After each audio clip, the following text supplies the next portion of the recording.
Welcome to LOA Today. Walt Thiessen and life coach Patty Framo here. Today is Monday, August the 20th, 2018, 4 p.m. Eastern Time, your second daily dose of happy for this beautiful Monday. And I have to say, it is a beautiful day, Patty. I was noticing the fact that over the weekend, we lost a lot of the humidity we've been experiencing in this area of the country, so that today temps were in the mid-70s. I got out for a walk. It was really nice, and the humidity Such a was relief, low. huh?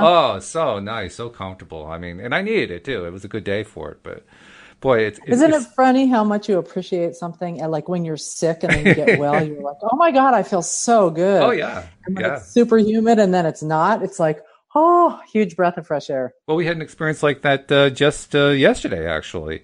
We have two cats. I don't know if I've told you about our cats. We have two black cats, Harmony Mm. and Joy. And Joy is, Aw, what great names. I love that. yeah, how about that? Well, even more, Joy is a male, it turns out. Oh, We thought he was a female, but then we went to get him fixed, and he was already fixed, and oh, by the way, he's a male. So, oh my God, how funny.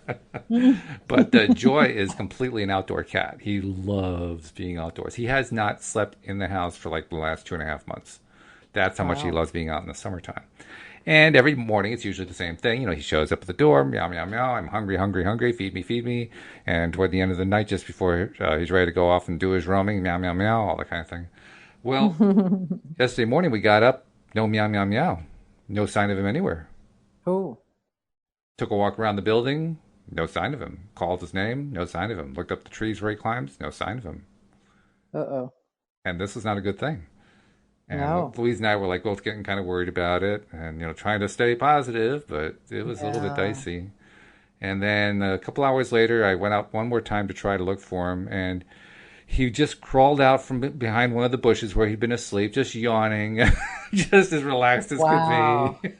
He was fine. We were the ones who were Isn't that so freaking out. typical? Yeah, Yeah. yeah, yeah. Oh, yeah. I actually had my cat do something. I have a cat. Actually, she passed away just this year. She was 20. Oh, wow. Great cat. What a cool Yeah. cat. But it was kind of time. But I had one of those similar experiences once where she normally would come out. She was an indoor cat, but she'd normally come out in, the morning and kind of hang out with us and stuff like that. And one morning, for some reason, I just could not find her. They're good at that. Called her, and of course, they don't come when you call No, no, them. no, no. Of course not. So I was calling for her and I ended up getting into this complete and utter panic and like thinking maybe she got out last night somehow. And I went all over the neighborhood. I was going nuts. And it was like an hour later, she just walked out. She was in my closet under my clothes, hiding back in the corner. Hell yeah. And I was so relieved, but it's crazy how cats they do their own thing. Well, Very independent. the office, which I use, or the second bedroom, which I use as my office for doing the podcast, among other things, has a closet, of course.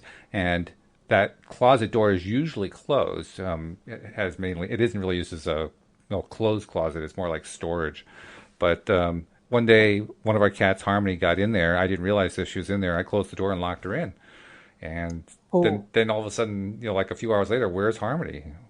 I'm looking all over the house, can't find her anywhere. And then it occurred to me, she climbed into that closet, and I'd been sitting in the room next to that closet door. I mean, the closet door is like about 4 feet away from me. I can practically reach it if I, lean over. And she had made a mm-hmm. sound. Now, this is a cat who will practically scream if you don't give her the attention that she wants. But she was stuck behind the Wow. door, and she didn't make a noise. And it Well, wasn't until apparently she was nice and comfy back well, there. apparently she took a nap, yeah. But when I opened the door, she looked at me like, "Meow, where have you been?" Cats have such interesting They do. personalities. They Oh, really yes. do. Yeah, They especially really these do. two. We got them as rescues, and well, not officially rescues. We rescued them. They were abandoned Oh, by the neighbors across the street. We learned after the fact that the neighbors had been evicted from their home, and they had left 4 cats behind, not 2, but 4 cats. oh, Yeah, that's I've told sad. this story before, so a number of our listeners have heard this one before. But yeah, 4 cats, and we ended up taking 4 cats in for a while in a home where we were renting the home, and the lease said no pets. Of course. So that was kind of interesting for a while. And then that was before we moved from Virginia to Connecticut. And when we came up here, the place we got allowed us to have 2 cats, which meant 2 had to go, which was not a Yeah. happy scene at all. But the good Oh, news, the long so, story short, is that the other 2, they did go to a shelter, but we ended up getting them adopted out. One we found a home for, and the other one somebody came in and adopted her. So Oh, good. It all worked out very nicely. But yeah, when we got these two, who we have right now, one of them, Joy, was the one who found us. He kind of came wandering over looking for whatever he could get for a handout. Harmony Mm-hmm. was kind of left behind. Harmony has a deformed front paw, so she can't Mm. stand normally like a cat will normally stand. Like she's bow-legged the way she stands Oh, because of the way her deformed paw makes her stand, and she can't walk or run as easily and as loosely as a cat normally would. She can run, but it's just not. It's very ungainly, if you know what I mean. yeah. Oh, poor thing. And so, because of Oh, that, and they were on their own for about a month, so they had to feed themselves. And she got the short end of the stick. So she was probably about 2.5 pounds when we got her. She was wow. really thin Wow. as a rake. Today, you wouldn't know it. She is a chunky monkey, but Wow. Well, and see, she put out something to the vortex and found her happy she home, huh? sure did. Yes, and from what Abraham tells us, animals are very, very good at receiving. So Oh, absolutely. apparently that part worked out really well for them. Yep. And And for us staying in too. a We happy love them. place. We love having them. Absolutely. Yeah. Absolutely. Well, I had before the podcast, we were talking a little bit about being overwhelmed to Right. totally shift topics, Just but slightly. Well, actually, it's not completely. I mean, we had 4 cats. If you don't, if that isn't overwhelm, I don't know what is. Because exactly. I was the one who was at home. Louise was off at a job. I would be at home dealing with 4 cats all day long while I was trying to work my at-home job. And that's an interesting thing with 4 cats constantly demanding attention. Not only that, Yeah, two of them did not get along with the other two, so you're constantly having to keep them in separate places in the house. It's very it's like interesting. yeah, like kids kind of Yeah, fighting. Yeah. kind of. Yeah, right. Hmm. Hmm. So sorry. Well, So there is a connection, that's really. oh no worries. Yeah, there's a slight one if we really reach for it. Yeah. So, I was just thinking about the whole topic of overwhelmed because, I mean, as we have it, I'm a little overwhelmed these days. Mm. And, I think that's not uncommon. I mean, I definitely am one of those ADD types, entrepreneur ADD Uh-huh. types, Yeah. where I get bored easily and I'm always reaching for that next fun thing to do. Mm. So as soon as I kind of started on one direction, I'm like, oh, but that looks like fun, and that looks like fun, and that looks like fun, and I just start adding and adding and adding and adding to my list of the things that I want to do and then ultimately have to do. Mm-hmm.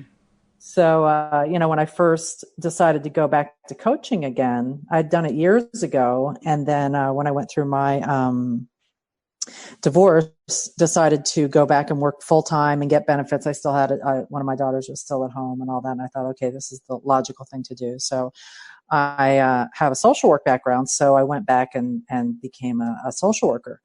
But after a little while, I mean, even though I really do love doing that, there's always that part of me that was wanting to do the coaching again and Mm-hmm. reaching for it. And also, I have to say, I feel a real pull to that entrepreneur world Mm-hmm. where you can do 20,000 things simultaneously. Not necessarily in It's, a healthy way, but yes. well, sometimes it's healthy and sometimes it's not. That's right. Yes. Mm-hmm. So, I started initially by saying, oh, I'll just do some individual coaching sessions and I can kind of let that wean into a retirement plan where I can wean out of my hospice social work job at the hospital and wean into doing full-time coaching. And of course, once I started doing that, then I get excited about some other things. That's where, I mean, talk about law of attraction. That's when that whole, did I tell you before? I don't know if I mentioned before how the whole meetup thing started for me. I don't think you did. No, tell the story. Yeah, I don't know if I did. I've been a law of attraction person for, oh gosh, 10 or 12 years and listened to it every single day. And it's completely my happy addiction. And, and I was, wanting to doing some coaching sessions, beginning to gather some individual coaching clients, but really wanted to I love doing things in a group setting. And there's something about that co-creation that is just really fun and exciting, and thought it would be really fun to do a law of attraction meetup. And I had gone to this meetup. It's a law of attraction meetup in San Diego County. It used to be called North County Abraham Hicks meetup. But I actually, once I took it over, I got a letter from Esther's daughter, Tracy, who's their CEO, saying, you can't use our name.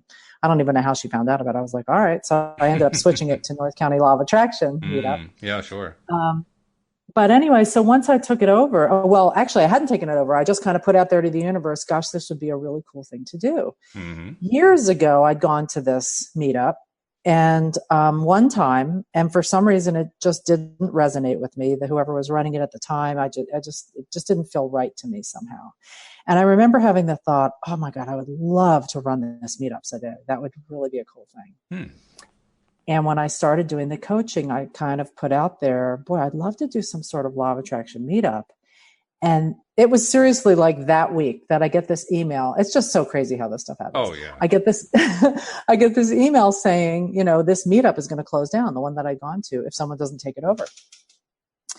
And I was like, all right. So on a whim, I just took the meetup over. I figured, well, it's only like costing me $15 a month. I can do that. And we'll just kind of figure it out as I go. Right.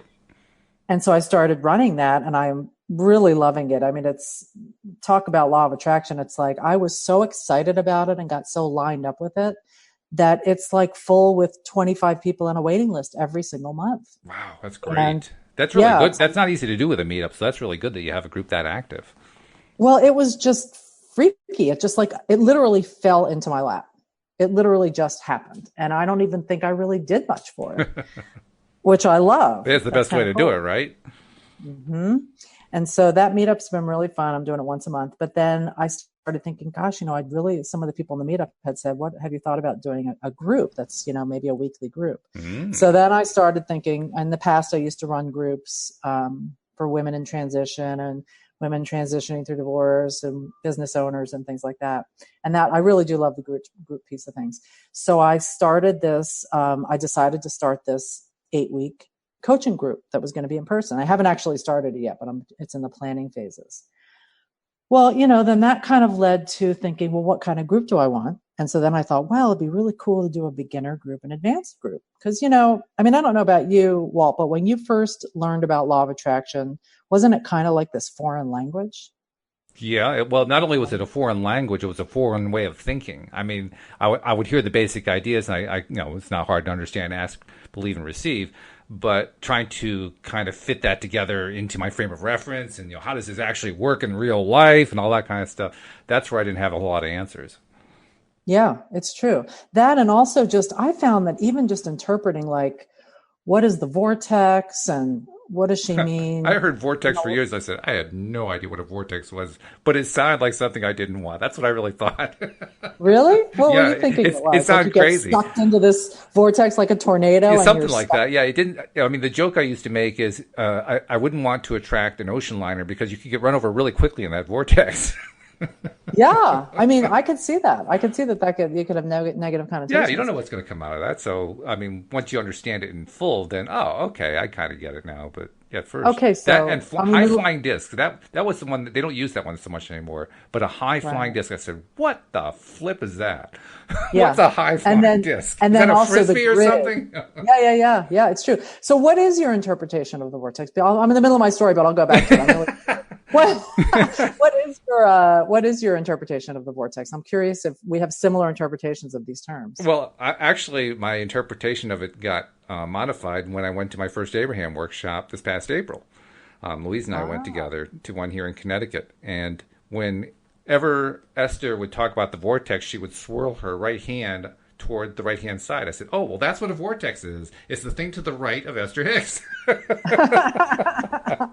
It's this little air circle It's a little air circle, right?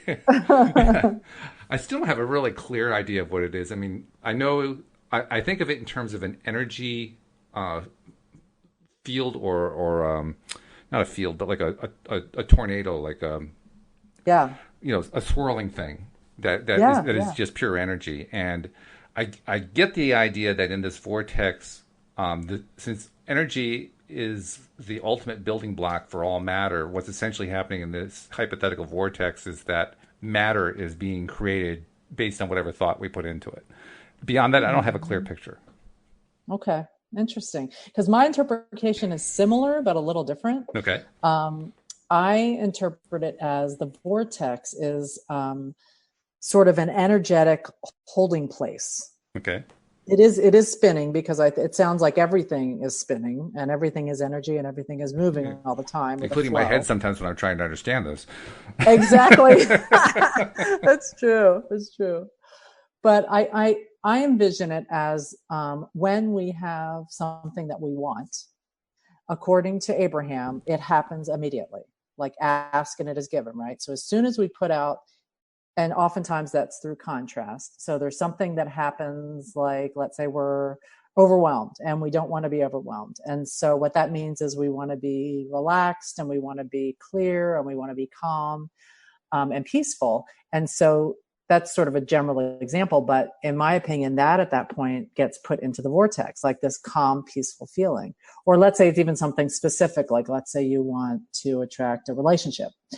And so supposedly then that relationship or that guy, or for you, that woman who's now your wife, gets put into the vortex. And the vortex is almost like this holding place of vibrational escrow is how she describes it. So it's like this account, this bank account of all your stuff that you've put into this vortex that you want. That gets really scary for me because I used to work in a bank. And of course, when I'm thinking about a bank in the vortex, what I'm thinking of is that big metal vault flying around in that vortex. And I'm thinking, I want out of here. If that thing hits me, I am dead. Well, the good news is supposedly it's just energetic, right? Oh, good. So it's happened vibrationally, right? And there right. This thing is, all this, and according to Abraham, I mean, this is like lifetimes of stuff that we've put in.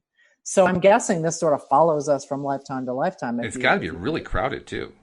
Well, you'd think. I mean, but if it's vibrational, maybe it doesn't really matter. Maybe it's vibrationally crowded. I'm not even sure what that means, but exactly. So, I mean, let's say here's all this stuff that I've put into my vortex, and it's all sitting there waiting for me to line up with it. So when I say line up with it, I mean become energetically aligned with that thing that I want. Like a tuning fork. Kind of, yeah. So, I mean, one way I've heard her or them explain it is that in order for us to line up with something or be aligned with something in our vortex, that means that it's kind of like a radio dial. They say you're tuned to 94.1, but right. And 98.6 is still happening. You're just not hearing it or experiencing it because you're not tuned up to that. Right. Your radio dial isn't. So the other way I think of that is, when I'm like, for example, if for a relationship, if I'm having doubts about it, or if there's any resistance about it, or I have any fears or whatever, that's making me not be lined up with that.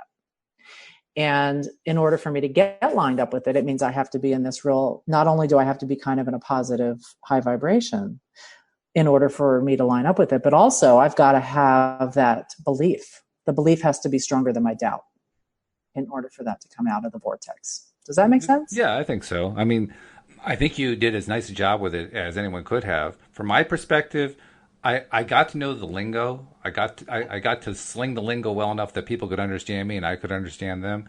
But the only way I really came to understand it, to really understand it in a way that made sense to me, was I would translate all the words. So vibration, I translated to feeling good. And the vortex, I translated to my emotional state. And, I just went through and did all that kind of thing. And as I twisted it into something that made more sense along those lines, what I came up with was all I have to do is get into my best feeling state and good things start coming to me. And when I said it to myself that way, it's like, well, shoot, that's so much easier. Why mess around with all this vortex crap? Just keep it simple. It's true. It's like there's actually this one thing I saw on YouTube about Abraham, and it's just called Get Happy. And it is oh my gosh, it's so cute. It's really funny too. It's the first time I've ever heard Esther swear or Abraham swear, but it's really cute. See, now everybody who's listening is going to stop listening to our podcast and go off and do they're a search going to go and Google try it. Get Happy. Abraham Hicks, Get Happy. Exactly. It's really cute. It's this little clip, but she basically says like that, exactly what you're saying. Bottom line is get happy. Like the rest of it doesn't really matter. If you're happy, it happens. And I think one of the challenges that a lot of us experience is how do you get happy or how do you stay happy? Yeah. Oh, yeah. It's one thing to say you're going to do it. It's another thing to do it. Right. That's really true. So, all right. So I'll go back to my story. Okay. So, then by the way, this is the way it normally goes on this podcast. I don't know if you figured that out now that you're in your third week, but this is the way it always goes on the podcast. Kind of the circuitous route of here to there Absolutely. all over the place. Circuitous is actually generous, you know. Yeah. Go up on tangents. I Oh, love that. definitely, yes. It's much more interesting that way, anyhow. Absolutely. Tangential thinking. Anyhow, so then I thought, God, it would be good to do this group, and then I can do a beginner group and an advanced group. And then I thought, well, it'd be really cool to do one in person with the people in my meetup and other people who I know who are interested. But then I thought, wow, it would be really cool to do an online one that could include anyone all over the country. So I could do like a Zoom group or something like that. And then I thought, wow, that would be so cool to then do like a Facebook group for the people that are in that group so they can connect with each other and there can be that relationship development and ask questions and blah, blah, blah. So I started going down there. Then I started thinking, okay, well, how am I going to advertise it? And I went into saying, okay, I'm going to develop a quiz that will lead people into this. And do I want to put it on Facebook? And then I need a website. And it went down. I like down the rabbit hole I went because you're like, seriously, how am I going to do all this? Right. And I kept thinking the last, month or so, I've been so overwhelmed. And I was like, why am I so overwhelmed? Why am I feeling anxious and overwhelmed? So I did this little exercise where I took a bulletin board and I put on a Post-it note each of the things by category that I want to work on, all these different projects and the pieces underneath the projects, and then all the personal stuff that I wanted to do. And I have this bulletin board full of Post-its, and it made it really obvious why I was overwhelmed because I was trying to keep all this stuff in my head. So, my goal is to scale back and give myself more downtime and alone time, try not to fill every little gap of time that there is. I was just imagining your board there. I mean, there's nothing like a visual map to show you just how messed up your own thinking is. It's true. You know what I mean? You try to plan as well as you can. You try to cover all the contingencies, and then you write it all out and you say, what on earth was I thinking? Yes. It's like, of course I'm overwhelmed. Who wouldn't be overwhelmed? Yeah. And no wonder my brain is so packed with all this stuff and why I'm waking up in the middle of the night thinking, I got to do this, I got to do that, I got to do this.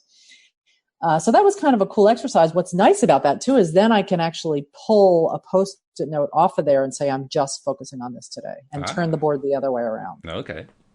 Kind of helps me to do a little bit of partializing. And then I'm like thinking in my head, okay, everything else on that board I'm handing off to the universe today. Nice. That's a good place to be to do that. I can't say I've always succeeded at that. On the occasions where I have succeeded at allowing myself to do just that, it works out. But it's not easy to get there necessarily. So congratulations on doing that. Well, whether or not it actually works 100%, I can't promise you.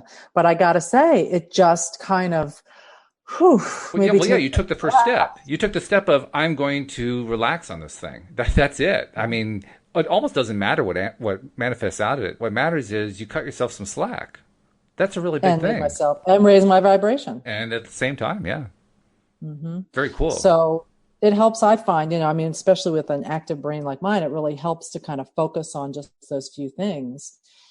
And I used to do it based on logic and practicalities. Oh, what's going to be the most important, biggest thing I got to do? And of course, you start doing the biggest, most important thing and you're overwhelmed and down that rabbit hole again because it's overwhelming.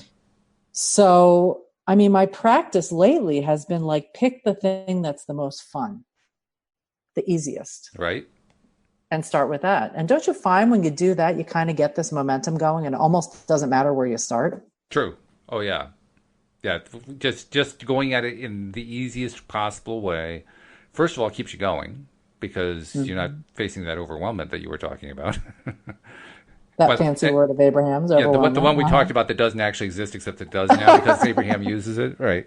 It's true. I love that. Well, when you're that big as they are, all you have to do is utter a new word and it becomes part of the dictionary. It's that simple. You can make up words. Exactly. And, it's always amazing to me because of Esther being or Abraham, I don't know who's thinking up the words, but somebody's super articulate.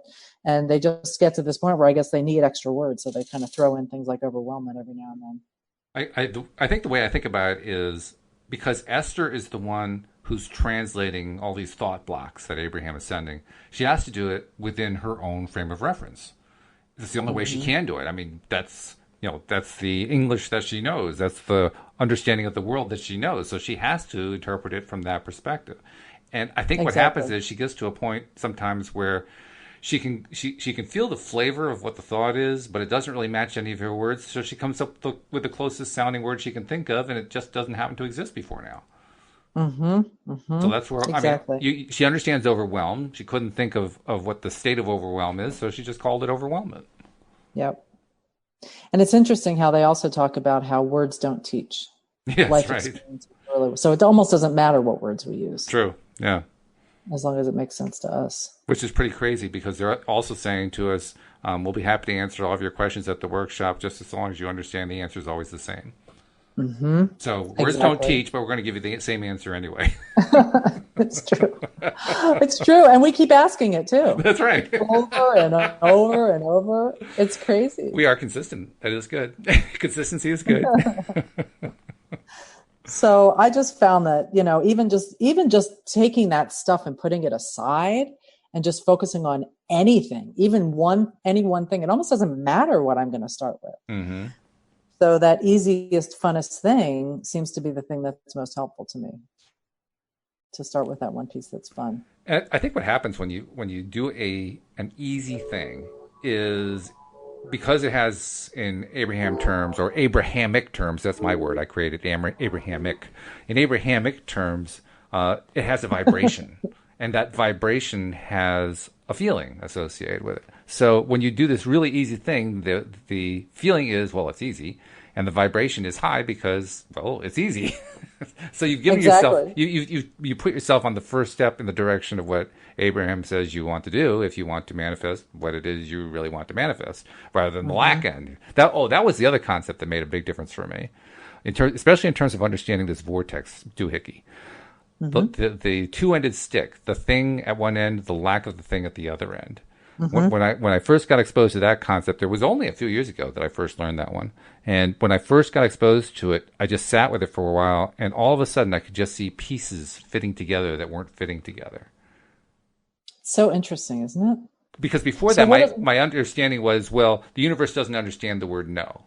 And on the surface, that sounds like a reasonable explanation. But when you go down the rabbit hole, to use your phrase, it turns out that even that explanation lacks.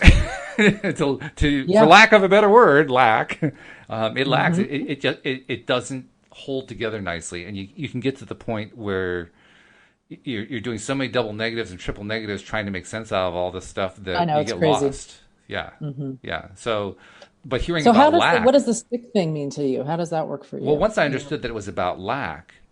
Now I could take this whole thing about, well, no, the universe doesn't understand no. I could take that out of the equation entirely because it didn't have anything to do with the words anymore. And I know that kind of flies in the face of the way most people understand law of attraction. There are many people who will tell you your words are very important. I mean, many of my co-hosts will tell me your words are very important. And I get where they're coming from. But I also realize that the word is only a representation of the feeling behind it and the expression behind it. So to the extent that there's an association between the word and the feeling, okay, yeah, then the word is very important. But only to that extent. So I can say car or no car, and if in both cases I don't feel like there's a car anywhere nearby that's mine, it's still lacking a car. Doesn't matter which way I say it. And so now no doesn't become important anymore. It's just the energy going to that topic and feeling. Exactly. And I think you're right, because I mean, the bottom line is Abraham hears, or the universe hears what you mean, not what you say. Right. So it almost doesn't matter what words we use in a way. Not really, no. I mean, it matters to us. I think that's really where the whole word importance thing comes into play, because words matter to us because they mean certain things to us. So that creates a feeling. That creates the feeling. And now all of a sudden, the whole word thing matters makes sense. Right. Yep. Yeah, it's true. Interesting.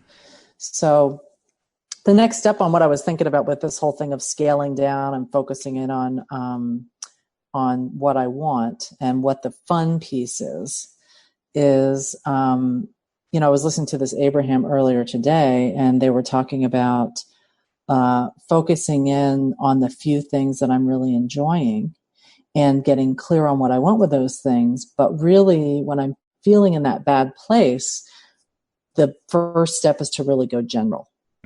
And it's so funny how when I'm in that overwhelmed or negative place, it's so hard to remember this stuff. And since we're defining terms, and this particular term, going general, was one of those terms that threw me for a loop. What does going general mean to you? Well, for me, it means going from, like, for example, it's impossible, they say, to go from something specifically negative to specifically positive. Like, for example, and going general helps bridge that energy from the specific negative to the general, which eases things to the positive. So what I mean by that is, let's say with this whole business thing. Okay, so here I have like 50 million Post-its on this board, and I'm completely overwhelmed. And all I'm thinking about is all these specific things that I've got to do. And I'm like, oh my gosh, I got to do this, and I got to do this, and I got to do this. And it's like going round and round and round in my brain. So for me to go general, I try and think of a general term that resonates with me, that I truly mean and believe, that makes me feel a little bit soothed. For example, I'll figure it out as I go. Or Okay. when the time is right, I'll know what to do.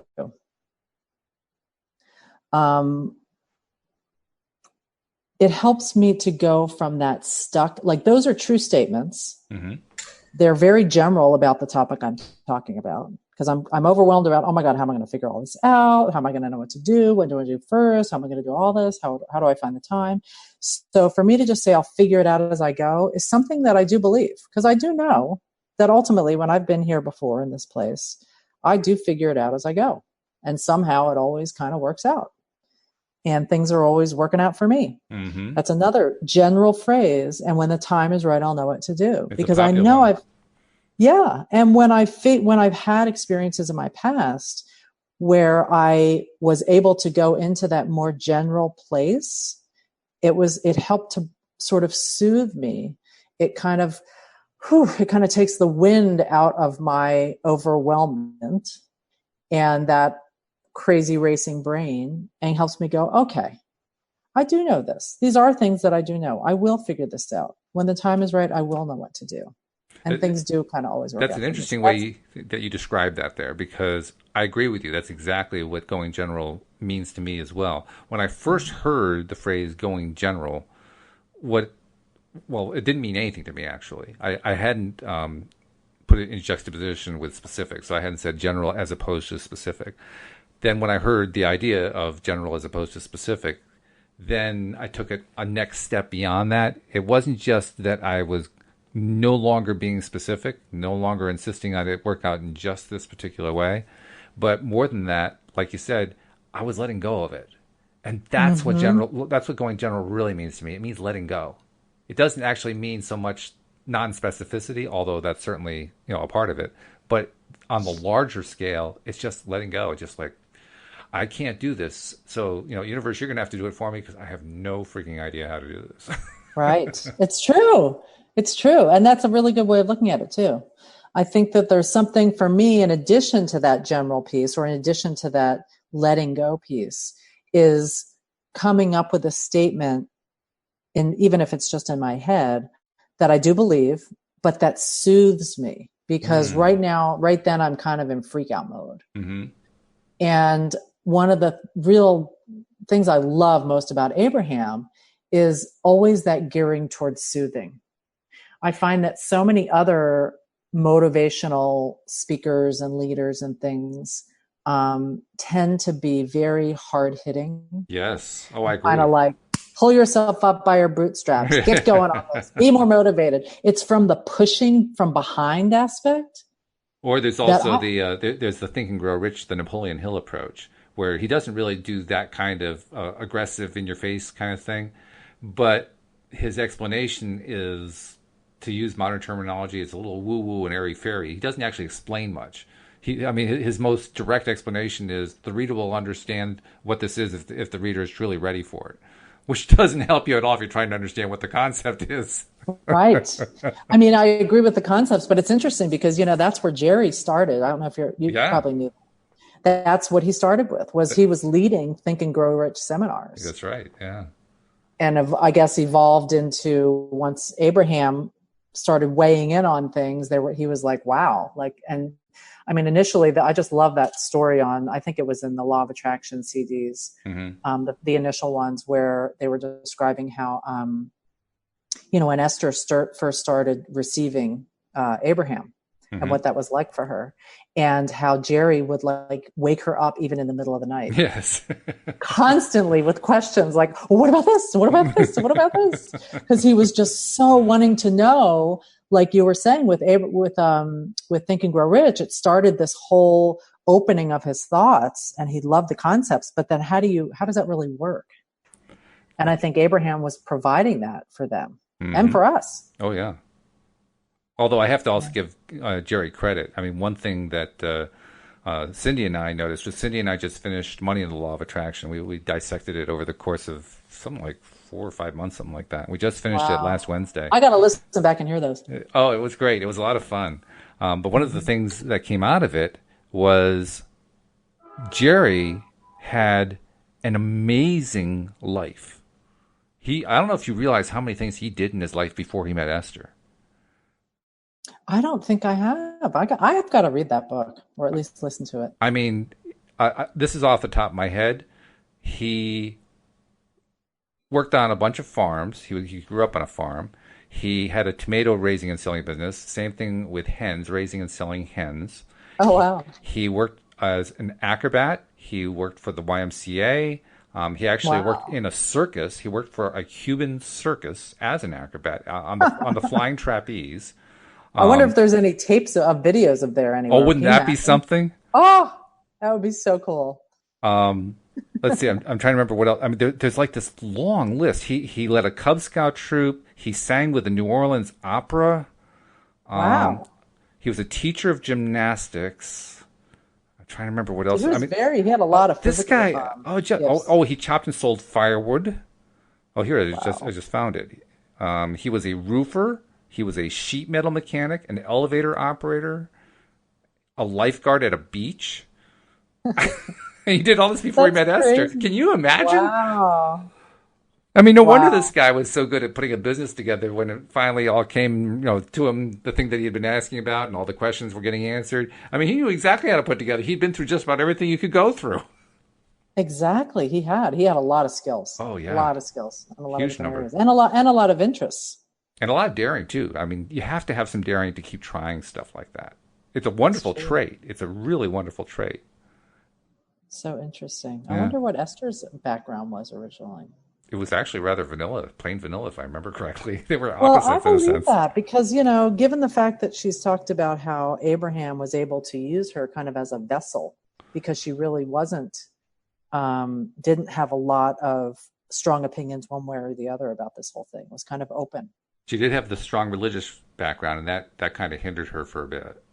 Mm-hmm. Because at first she had to kind of reconcile the idea that she was basically engaging in sorcery, which of course the Old Testament teaches vehemently against. But when she got past that part, it was clear sailing for her. I don't think she had a whole lot of resistance in place after that. Well, that was apparently a lot, not. But, yeah, apparently not. Right. Apparently not. Interesting. But tying all this. Go ahead.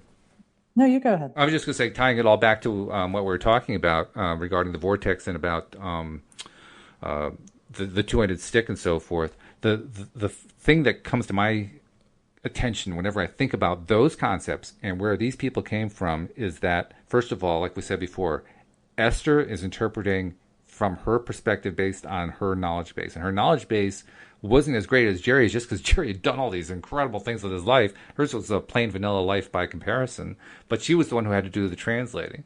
And Jerry, because of all that varied background he had endless amounts of questions to ask. So for him, it was never a question of stick and lack end of the stick. It was always thing end of the stick, thing end of the stick, thing. I mean, because he was always involved with the thing end of the stick. I don't think he ever even ran into a lack. I don't think he even knew what that was at first. That was probably like when Abraham first said to him, lack end of the stick, he probably said, huh? What are you talking about? That's not part of my experience. And it is so interesting, too, how that combination of their two personalities is what allowed Abraham to come through, because it was Esther's open vesselness and Jerry's intense asking and Yeah. curiosity and his wanting to know. So he Just had that wanting. passion and that wanting to know. Yeah. Interesting. And it's so fascinating now listening to when Abraham gives workshops and things like that, how I've heard her, Esther say, or Abraham, whoever, say things like, oh, that was Jerry. Yes, right. And it's fascinating. What, I mean, I'm so curious about that. Like, what is this? Is this like this group of, I mean, they say it's a group of non-physical beings, apparently, who are kind of teachers or wanting to help us figure all this out. But then I kind of wonder sometimes, are they each coming in individually when they're talking? I think they are. To be honest, I'm never really great at imagining visual scenes, but I do kind of sort of imagine this visual scene in an abstract kind of way. I don't think of it as here's the picture, but rather there's an object here and an object there, and they're relatively, this far apart. That's about the extent that I can paint my scene. There's no color or anything like that. But I imagine literally that there's a line of non-physical beings on the other side with a microphone of their own, just like we have a microphone, and Yeah.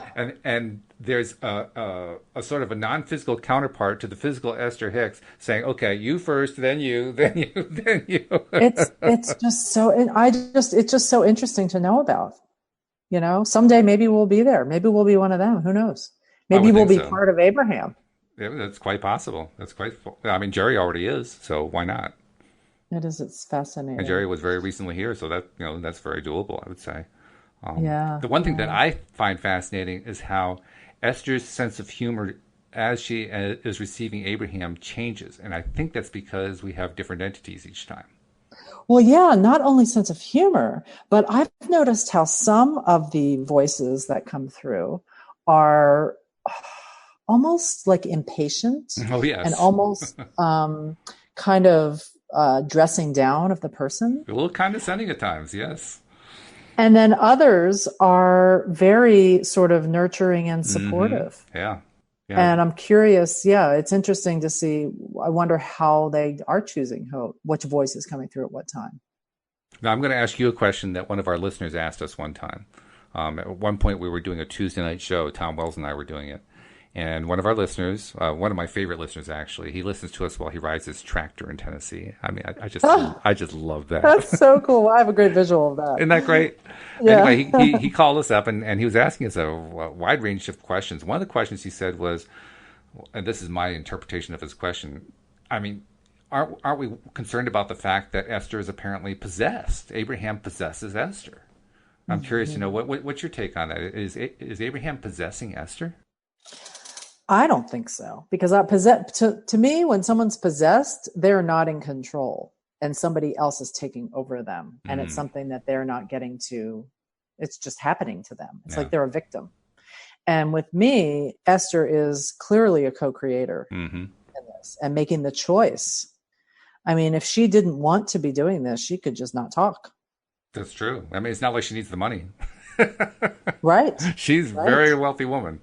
Yeah. Last thing she needs is more money out of it. I know. I love hearing about that monster bus. I keep thinking, gosh, I'd love to have a monster bus like that. Yep. Wouldn't that be cool? Travel all over with that. Well, I imagine it was a lot more fun while Jerry was still around in physical form. Yeah, I've wondered about that too. I sometimes wonder how she's able to stay, because, she has to be lined up with her inner being in Mm-hmm. order to be able to receive Abraham. Yep. And especially in the beginning, I wonder how, right after Jerry died, how she was able to do that. I wonder I didn't know if she took time off or I wouldn't be how she surprised if got she it. did. I mean, that's going to knock Yeah. anybody for a loop. I don't care who you are. Hmm. Hmm. Somehow, though, she always seems to be in that good enough place to be able to do that. I have heard her a couple times when I've listened to some of the video or audios where certain people in the audience would ask specific questions about that, Mm-hmm. and Abraham would kind of answer with kind of like, not such a good idea to go there for Hmm. Esther right now, and kind of move away from that. Oh, okay. Well, that's good. I'm glad to hear Abraham was looking out for her. Exactly. Have you been? So you went to the one Just that one. workshop. I haven't been to any others, and I Mhm. figured I'd never been to one before, and I'd been a fan for all these years. I really should go to one. And so Louise and Yeah. I went to one What together. did you think? It wasn't anything that was surprising in any way in terms of the workshop itself. It went pretty much the way I expected it would. I kind of expected that I might be like a little bit advanced compared to most of the questioners, and that was the case. And I was kind Hmm. of ready for that. Like I was all right with that. I had my own questions, but when I got there, for a variety of reasons, I just didn't really want to ask them. It wasn't interesting to me to try to ask. Hmm. And I think the biggest surprise was I kind of expected. I mean, now this is a very crowded room. There were probably 550 people in this room, and Hmm. I guess it kind of explains it. But I kind of thought that because these were all Esther Hicks Abraham followers, there'd be some warmth and like, oh hi, hello, my name is this and so forth. During the break, nobody talked to anybody. Isn't that interesting? Yeah, yeah. It's funny because I had a similar experience when I've gone to a couple of the workshops, and I've also gone on a couple of their trips. I went on a Caribbean cruise a Hmm. few years back, but and not everybody on the cruise was part of Abraham or part of Law of Attraction. Oh, I see. Okay. However, I mean, it was really a lot of fun. And it was very interesting. Couple of things that were so weirdly noteworthy for me is that when I would sit and go to the workshop, I could not stay awake. I still do not know. It was so, I'm like, here I am paying all this money to be Right? here. And I literally, my head would be nodding. It's the crazy, and it happened every single time, every day, Oh, no matter what wow. time of day or night. And then I went on a Cancun land cruise Oh, wow. a couple of years. That was so cool. What I liked so much about that, but was the fact that everybody at the resort was all Abers. They were all Abers. Oh, okay.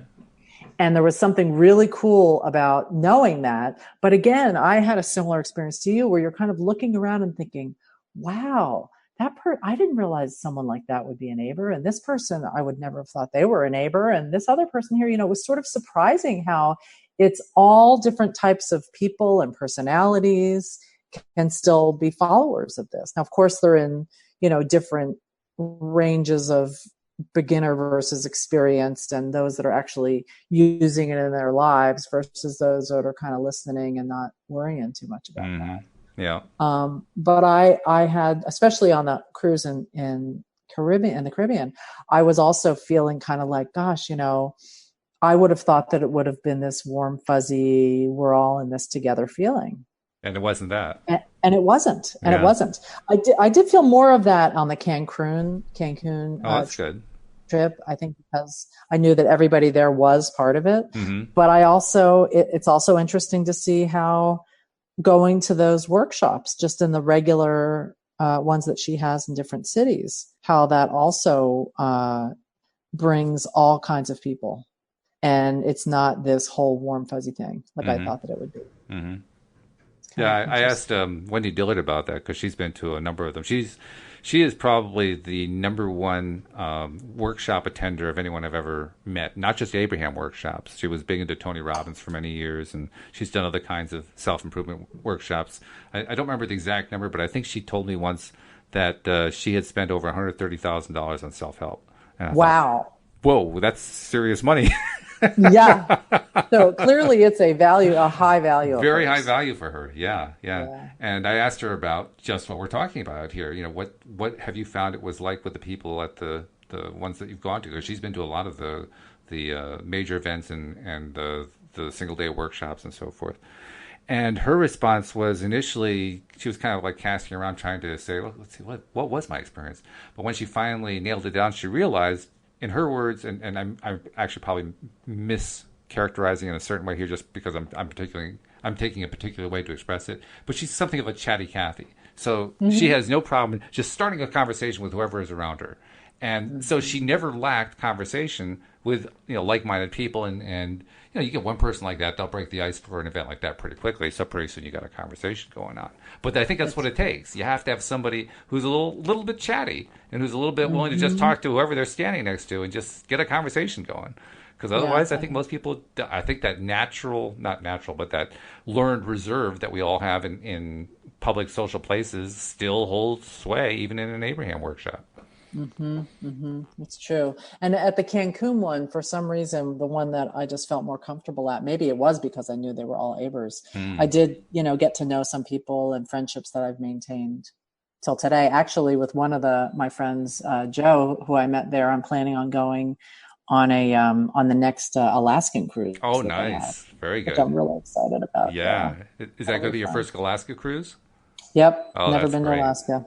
I've been wanting to do that for a while. Because I think it was the Alaska cruise that they filmed The Secret at, isn't it? I heard that. I did. I heard that. Yeah, I think that's true. Not 100% sure of that.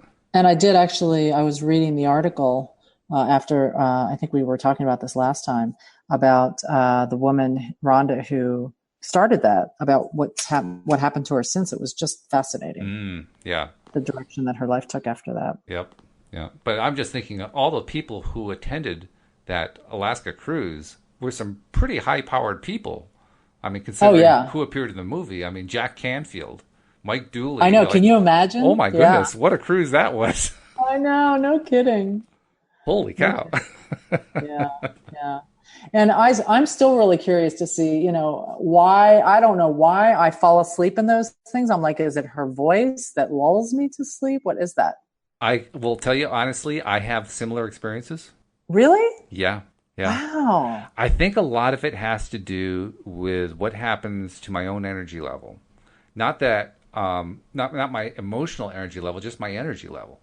If I get relaxed enough because I'm feeling very comfortable, I will tend to nod off. Not because I'm not interested, just because I've made myself so relaxed. I mean, like if I don't meditate a whole lot, but on those occasions where I'll try to meditate, if I do it anywhere near a sitting to lying position, it's like 2 times out of 3 I'll fall asleep. It's one of those things. That's just the way I react to getting that relaxed. So, isn't that interesting? Yeah. And I was, part of me was initially interpreting it like, how when they say when you're not in a high vibration, one of the things to do is to take a nap.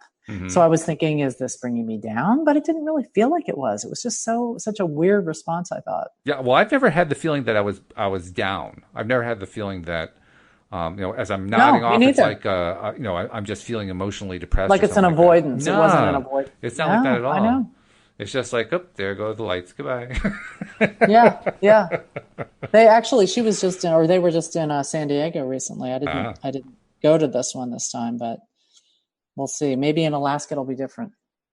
Well, you're going to have to give us a full report once you go, Definitely.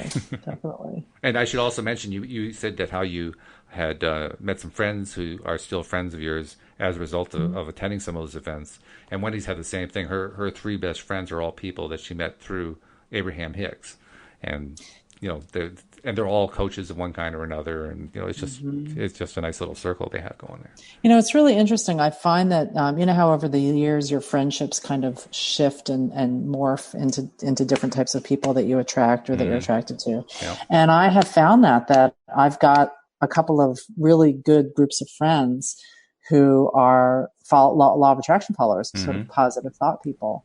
And it's amazing how uplifting it is to be around them. Oh, yes. And it almost becomes more challenging to be around people who aren't. Do you find that? I hadn't really thought of it as a challenge, but yeah, I could see that. It's a different feeling and it's a different approach because you can let your guard down more when it's somebody who's what you call an Aber. This past December, November was when I expanded the podcast to make it a daily rather than a weekly podcast and brought Tom, Cindy, and Wendy on board. In December, because of how well that had gone, because literally the 3 of them, I put out emails to 7 different coaches I found, and those are the 3 who responded within 24 hours, and 48 hours later, everybody was signed up. So it was a real quick process. Same thing happened with you and Linda just a few weeks ago. I contacted you guys and bang, let's go. Fell into my lap. Fell right into place. Like, boom, here we go. Yep. Well, because of that experience, Louise said to me, if we're really going to be serious about pursuing this law of attraction stuff, we need some LOA friends. And I said, yeah, that's a good idea. And she says, so we need people around here that we can do things with. And long story short, that's how we ended up meeting Anne Marie and Mike. Anne Marie is now my Sunday co-host. I don't know if I told you that, but Anne Marie is now co-hosting the Sunday show with me. And cool. we met them last December. And they also were contributors to the book. And we've met a bunch of other people, too. We've met, 7 or 8 people in our local area, some of whom are listeners. That was the best part. At least 2 of the people that we met were people who actually found me because they're listeners of the podcast. And boy, oh boy, is that fun. Not only did we get a chance to talk with people who are like-minded, but who are fans of the show. And That's really cool. I've actually referred to Dave a couple times in the last few podcasts, but I'll say it again. Dave was the one who said to me, "You realize, Walt, I know everything about you." It's a little one-sided here. It is. When you do a podcast, that's the nature of, doing the podcast. It's true. Yeah, it's funny because you're right. I've got one of my, I have a couple groups of friends that are law of attraction friends, and I had a bunch of them over a couple weeks ago. And one of my friends, Valerie, said, "Oh yeah, I was listening to the podcast, and it's just so cool to have that sort of those worlds collide." Isn't it? Yeah. Yeah. It really is fun. And we've gotten really great friends out of it. I mean, especially Anne-Marie and Mike. Louise and I have done things with them a number of times since then. And the friendship is just getting warmer and warmer. So, yeah, it's fun. It's great. There is something about talking to somebody else who's already into this. I think it's that we all kind of understand we don't have to go negative. We don't even have to deal with the negative most of the time. Well, it may come up a little bit in occasion, but most of the time it's about fun stuff. That's what the conversation is. You know. We get together with Mike and Anne Marie, and it does occasionally. Yeah. Yeah. And if it does, it's a similar approach to getting past that negative. To climbing out of it. Yeah, exactly. Yeah, exactly. Yeah, very, very, very comfortable to do it that way. But I mean, like I was going to say, Anne Marie, Mike and I, and Louise and I, the 4 of us, have closed down restaurants virtually every time we get together. That's how much we're enjoying the conversation. Oh, that is so cool. Yeah. Yeah. So we have just a few minutes left, and I haven't done any promos, so I need to do a couple promos here before we run out of time. First one, we've been trying to do this for a couple of weeks now, and we are getting some successful results, but we need all of our regular listeners to go to their favorite social media site, whether it's Facebook or Twitter or Instagram, whatever you like, and post something about loatoday.net. And make sure you include the whole phrase, loatoday.net. The reason we want that whole phrase in there is, I won't go into all of the technical stuff about why that works. But when you do that, it basically puts us in front of a lot of people in a lot of different ways. And we're already seeing it. Patty, I mean, you would not believe what's happening with the listenership over the last week and a half, 2 weeks or so. There's been a nice jump upward in listenership, both in terms of number of listeners and how many episodes they're playing. So we're hoping to continue. That's cool. Yeah, it is cool. So we're hoping to kind of increase that trend. And the way to do that is just to help us out. Just keep posting. Every time you hear a podcast and you like it, I just listened to loatoday.net or whatever you want to say. It doesn't matter. Hopefully nice, hopefully kind. But, just include that loatoday.net, and you'll help promote things just by doing that. And for you who are not yet subscribers, you probably new, maybe it's your first episode even, take a moment to subscribe. I mean, you like what you've heard so far. Otherwise, you wouldn't still be listening 58 minutes later into this podcast. And this is the way it is every time. Every episode is this good. So all the instructions are on the homepage of our website, loatoday.net. It takes about a minute. It's free. And when you're done, you get all the episodes streaming automatically right to your smartphone every single day. And that's the end of the promos. La-di-da. Da-da-da. So, and when I get through my list of overwhelming things, I'll eventually have a website that I can well, then we got to tie it all together then, because the topic is overwhelmment, right? And we've kind of explored it a lot of different ways. So what's the formula? What's the formula for avoiding overwhelmment? Follow the fun. Yeah, that's a good rule, isn't it? Stay with what feels fun. And partializing and putting everything aside and just focus on one thing at a time and pick the fun thing to start with. Mm-hmm. Yeah, I think that's good advice right there. Speaking of advice, I want to make sure that we also include you in this, because you volunteer your time for this. You're a coach. People may actually find you to be a pretty good coach. I find you to be a good coach just by talking to you. How do somebody reach out to you and find you and have a conversation? Well, right now, the best way to reach me is by emailing me, which is patty@pattyframocoaching.com, PATTYFRAMO coaching.com. All right. Very simple. Patty, it's been great. Can't wait to talk to you again next Monday. Thanks. Good to talk to you too, Walt. And we'll see you all as well next time here on LOA Today. Goodbye, everybody.